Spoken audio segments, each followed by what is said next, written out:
Welcome to another episode of the Fire and Earth podcast. I'm your co-host, Jason Mefford. And I am Kathy Gruver. And hey, Jason, I don't know if you've ever noticed that you repeat the same pattern over and over and over again. I don't know if you've noticed that there are times you repeat the same pattern over and over and over again. Like that you repeat it over and over again? Yeah. Like the like same you're thing. repeating Like yourself right now? Again and again and again? Yep. Yeah, actually I have. I was going to make some smart ass comment, but I'll just be honest. Yeah. I found myself repeating over and over and over again. Yeah, I think we all have. And the question is, how do we break out of that? Why are we doing that? What do we really want? I had an experience with a client recently who every time she comes to my office, just once a month, but every time she comes to my office, it's the same story, it's the same dialogue, it's the same frustration with the same guy, it's the same, and she keeps bringing herself into that situation over and over again.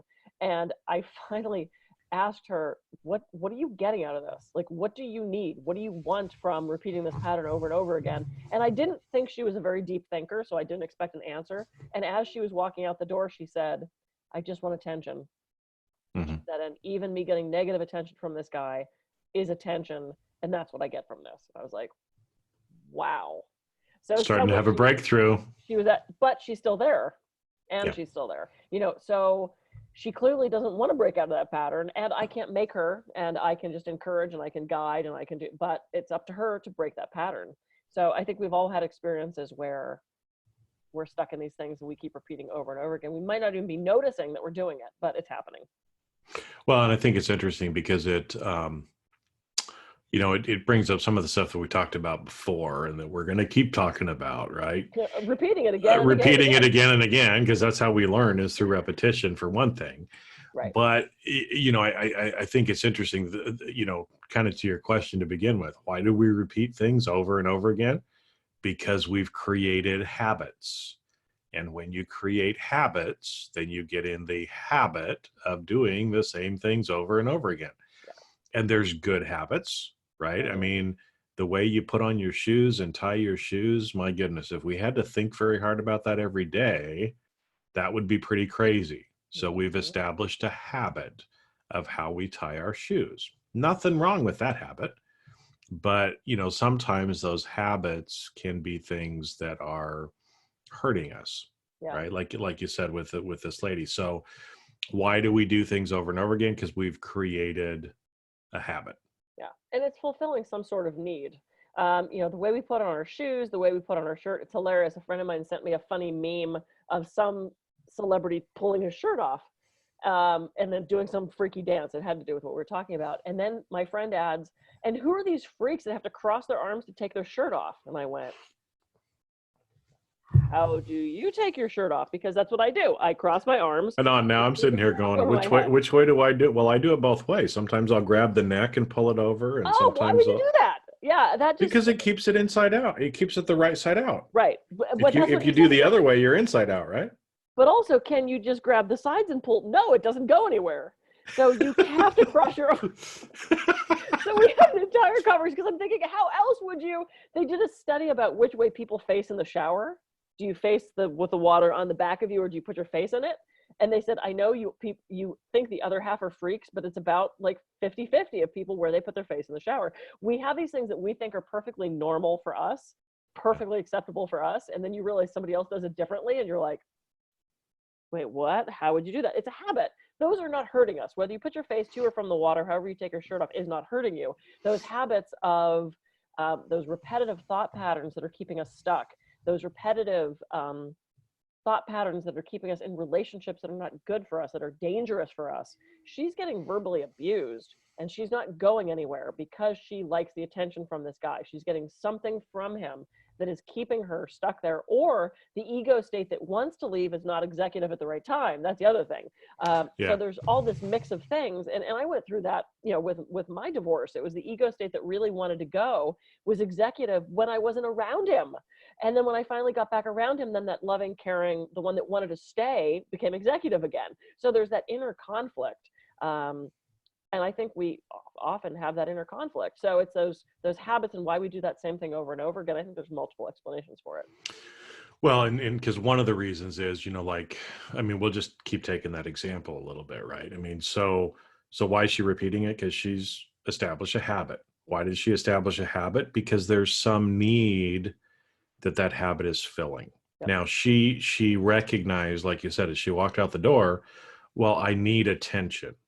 I was stuck. Well, and so needing attention is not necessarily a bad thing, but at a deeper level, and this is where, like you said, with the ego states, when we kind of get into that aspect, or to what some people call our identity, Mhm. at our identity level, she has built a story and has beliefs that as a woman, she will only get attention from a certain kind of man Yeah. who is verbally abusing her, could be physically. I mean, we don't know everything, right? But Right. you see that a lot where, especially women, but it happens to men too, they Sure. get into an abusive relationship and they get out of it, and they go and they get back into a similar abusive pattern, just with a different person. Yeah. Because so much of the time we think it's the other person, when the whole time it's us. Yeah. What is the common denominator by those It's 5 guys that us. keep It's hitting you? us. Yeah. It's us. And it's not necessarily that you're doing anything to deserve it, but at that identity level, Yeah. that's what you've programmed yourself to believe, or the only way you believe you can receive that. And so until you actually work on that identity level and say, you know what, honey, there's a lot of men out there that will give you attention in the right way, Yeah. without verbally or physically abusing you. You can be loved by someone who loves you in the right way and does give you that attention. Yeah, and I mean, it's like the little kid in there was always that kid in school that acted out, whether he was the class clown or whether he was the troublemaker or whether he was looking for attention. And that was his tool for getting it. That was the ego state that came out when he needed attention. So yeah, we tap into that thing, and everything we do fills a need somehow. It might not be a need we like. I mean, there are a lot of young girls who think if they are not having sex with a guy, they are not worth anything. They think they are the only way they will ever get love, or what their version of love is through their bodies. They don't understand that somebody could respect them emotionally, spiritually, and then the physicality is something you add on top of that as sort of the bonus prize to that. So I guess the question is then, how do we recognize that we're doing this? Because when we're in it, we can't. We don't see the schmutz on our own face because we're not looking at ourselves. So do we go to a friend? Do we go to counseling? Do we ask people around us? When you feel stuck or you feel you're repeating things, do you seek out help from other people, or do you sit down and just sort of go inside?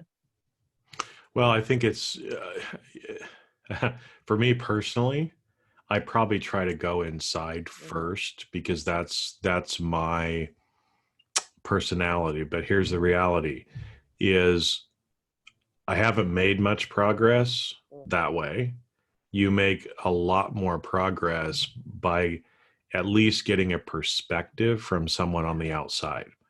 And so, again, if you go back and think about, we can use a metaphor of an athlete, whether you're playing golf and you can't figure out, why am I slicing it, this way? What am I doing? Well, you can't stand there and look at your body and see the physical movements that you are doing while you're actually doing that act.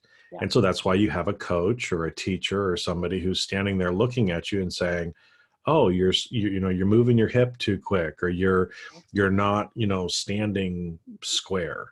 And Right. again, it can be whatever it is, shooting basketballs, doing whatever. That outside observer can, with questions and with kind of explaining what's happening, that is usually a much quicker way to figuring out what you can do different than just trying to work on it by yourself. Yeah.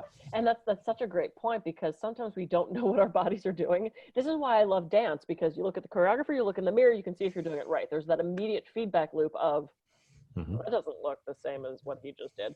This is my challenge with the trapeze, because you go do something and you think, oh yeah, of course my body's at 11 o'clock, and then you watch the video and it's like here, and you're like, oh, that's not even close. You don't realize until you take that step back outside of yourself and look. And I think it's harder with emotions, with those types of patterns, because one, we're not trained to look at those things. There is no life program in school. There's soccer and there's tennis and there's gymnastics where you have a coach who in your life is the one to ask you questions. And this is what I love about working with my clients, because I will call them on their bullshit and I will ask them questions about, well, why do you keep doing that? Like, what do you actually want? What do you want? And I've had so many conversations with even just friends where I ask the question, what do you want? Because if we don't know what we want, then we're not gonna, you don't just turn on Waze and go. You have to program a destination in. So what do you want? So I think seeking out someone to talk to, whether it's a friend, whether it's a counselor, a coach, whatever that is, to tap into that. I asked the guy I'm dating last night, I said, describe me. And he said, what? And I said, so if a friend of yours says, what's Kathy like? What do you say? How do you describe me? And he went through this list of adjectives that describe me. And it was fascinating because I wanted to see his perspective of what I'm like in a relationship with him. Because I think I know how I'm in a relationship with him, but I didn't know how he actually saw me. And so it was a fascinating question. And he kind of pretty much came up with the answers that I would have expected. But I love asking questions like that, and that can be scary. Well, because it does take the courage. And I think that's where, with this, it does take courage to ask for help. And I've noticed that again in my life. I'm a very stubborn person in some ways, and I think I'm pretty self-reliant. And so I would prefer to just do it by myself. And there's a lot of times, honestly, where you're in the ring, you're the one fighting, you're the one that has to do the work. But outside of the ring, that's where we can get the help from friends, from coaches, from therapists, from other people, to be able to provide that outside perspective that we usually can't see. So, if it's gotten to the point where when you realize, what, I really do need help, then please ask for help. Yeah. Right. But on the flip side too, because as we were talking, I want to make sure too that, if it's you that needs the help, then have the courage to ask for help. If you see that someone that you know or love needs help, unfortunately, you have to wait until they want the help. So you have to be there and be supportive, but you can't just start throwing out this unsolicited feedback to people, because that'll just alienate your relationship. They have to be ready for the change. Yeah. And sometimes they have to hit a rock bottom. Right. But it's like, your client that we were talking about at the beginning, there's finally something is happening. At least she had that first inkling of, hold it, I guess I'm doing this because I need attention. She's not going to change until she's ready to change. Right. And ready to ask for the help. So don't get frustrated if you're like, oh, Kathy, if you just do this. It's like, back off, right? Until you want it. Don't give it. And that is so hard, because I know both you and I are problem solvers. So if people around us have a problem and we can so clearly see, it's like, oh, just do what I tell you to, which doesn't work in relationships or professional or, and it's funny. I have a friend who was just having some career issues and he wanted to talk about it. And I said, okay. I said, what hat do you want me to wear right now? I said, do you want me to be just a supportive friend? Do you want me to be your girlfriend at this point? Do you want me to put on my coaching hat and actually ask you questions? Do you want to just bitch about this stuff? Do you want me to help you problem solve? Do you want me to help you brainstorm? Like, what do you want from me? And I had to know that, because I can so easily flip into coaching hat / problem solving hat, where I could have helped him fix all these issues. And he said, well, I think I kind of just want to bitch a little bit. And if you could ask me some questions, that would be great, but I don't want you to solve this problem for me. And I went, great. We've laid the ground rules. We know what the contract is going into this conversation. So I think it's important to ask that question, because I've had friends who they just want to bitch for a half an hour, or they want help, or, what do you want from me at this point? And I think that's an awesome question to ask, because if you don't know, you're going to either not do it wrong, but you're going to either hurt somebody's feelings or step on somebody's toes, or they're going to get frustrated and feel like they're not heard. It's also okay to ask how you should react in a certain situation. Hey, so when you get frustrated and sad like this, what do you need from me? Do you want me to comfort you? Do you want me to leave you alone? Do you want me to hold you? Do you want to cry with me? Do you want me to throw in a movie? Do you want some crayons? Like, what do you need from me? I think these are important questions to ask that we so often don't, especially in intimate relationships. How often has our partner had their first emotional meltdown in the relationship, and you kind of go, shit, what am I supposed to do? because I know what I would want for me. Yeah, but it's not necessarily the same. Yeah, after my ex-husband's mom passed, I said, do you want me to come over? And he said, no, I just want to sit here by myself. Totally valid choice. See, when my dad died, I didn't want to sit there by myself. I needed to be surrounded by, I needed someone at my house. So it's like, just because that's what you want isn't necessarily what those people want. I think it's important to know. I think it's important to ask, what can I do to help you through this? Well, and the more open we are about that, because, I'm a stereotypical guy, right? I mean, as far as, when my wife might, say something, again, I want to jump into this problem solver kind of mode. And again, it's like, especially, in a male female relationship, usually women just want to be heard. They don't want it to be fixed. And so, again, it's something that I'm still working with and trying to get better at. Because a lot of times I want to kind of jump in and fix it or move into the coaching mode or whatever. And it's like, nope, that's not, I'm just supposed to sit here and go, I understand. That must be hard, kind of thing. And then kind of move on. So, and I found the same thing, right? That the more open we can be about what is it that you need from me or that you want from me in this moment, makes it easier. Because again, like you said, sometimes people just need to be left alone for a little while. Yeah. And if we don't know that, then maybe we're thinking, well, I'm ignoring them and they're probably hating on me for doing that. But that may be exactly what they want you to do, right? Versus being around you and hugging and, whatever the situation is. And I think it's also important to honor what that person says, because the what I wanted to do is rush over there and comfort him and be there. And he didn't need that. That was for me. That was my agenda. That had nothing to do with what that other person wanted. So if they say, I really just want to sit in a dark room and cry, you can't knock every 5 minutes. You okay? You still okay? Do you need me yet? No, I haven't gotten all my titties out. Leave me alone. It's, you have to honor what that person says. And if they're being passive aggressive and they're like, no, I just want to be alone in hopes that you'll keep pursuing, that's on them. That's not on you. You have to take the person at their word unless you find out otherwise. So, yeah. And once again, we've blew through. Right. So, okay. So just a little recap, right? Because we started talking about repeating the same stuff, right? Yeah. And so again, if you're repeating the same stuff, it's probably because you've developed a habit. The habit is serving you in some way. Filling some need. And so, until you're ready to kind of move on and do something else, but you also have to kind of think about this at a deeper level from an identity standpoint and think about, if you're going to change that, you have to change some of your identity before you're ever going to get out of that loop. Right. Absolutely. And one of the biggest ways to help you is, again, when you realize that you need help, ask. Right? Do that where you're actually asking and saying, hey, Kathy, I'm having a bad day. I just need to vent for the first 5 minutes. And then, can you ask me a few questions to help me figure out, because I need to make a decision, right? Let's say. And so, but being open and honest with people about that and having the courage to ask for help, that's when you can actually start to see how to get yourself out of some of those habits that you develop that you no longer want to have. Yeah, absolutely. And I think it is a teamwork. We have to be surrounded by a team.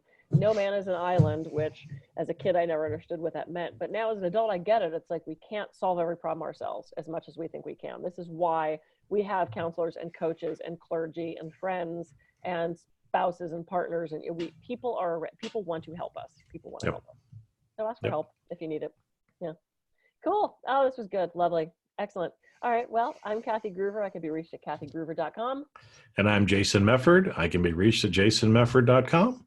So go out, have a great rest of your week, and we'll catch you on the next episode of the Fire and Earth podcast. See ya. See ya.